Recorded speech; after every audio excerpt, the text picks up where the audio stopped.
Listen, there are moments in history when the line between life and death is drawn not by human hands, but by divine will. The story of Prophet Zakariya is one such moment, a tale of an aging man, hunted by his own people, forced into hiding, yet sustained by something far greater than the walls that concealed him. This is not just a story of survival, it is a masterclass in faith, a psychological journey into the mind of a man who faced annihilation with nothing but trust in God. Picture this: Jerusalem, a city of prophets and kings now under the shadow of tyranny.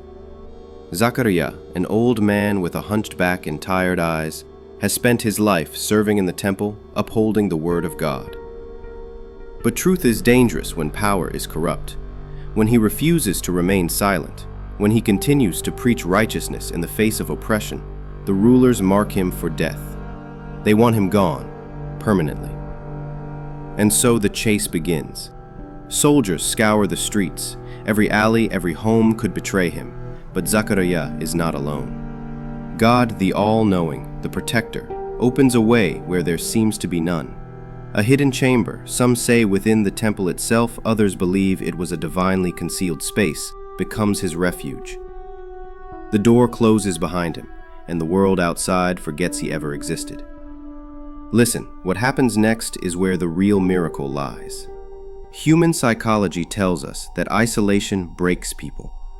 Cut off from sunlight, from human contact, the mind begins to unravel.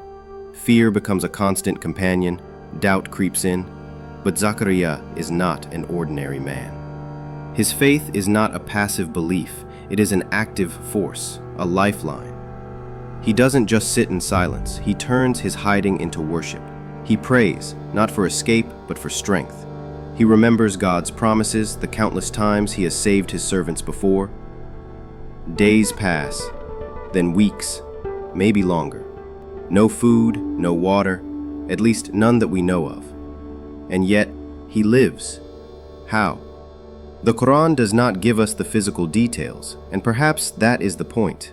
This is not a story about the mechanics of survival, but about its essence.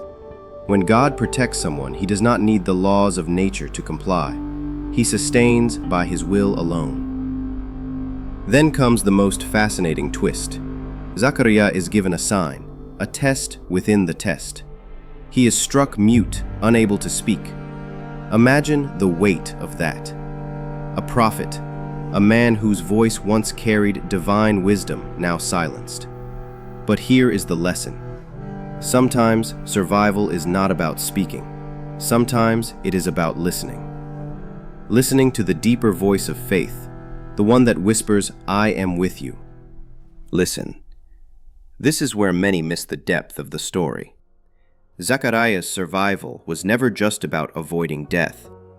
It was about proving that faith is stronger than fear. That when a man truly relies on God, even the most impossible circumstances bow to a higher law. His enemies searched for him, but they could not find him. Not because he was well hidden, but because God had willed his protection. And then, when the time was right, the story took its final turn. The tyrants thought they had won. They assumed Zakariya was dead, lost to history. But God's plans are never so easily undone. The truth has a way of resurfacing, of outlasting those who tried to bury it. So what does this mean for us? Zakariya's hidden chamber is more than an ancient tale.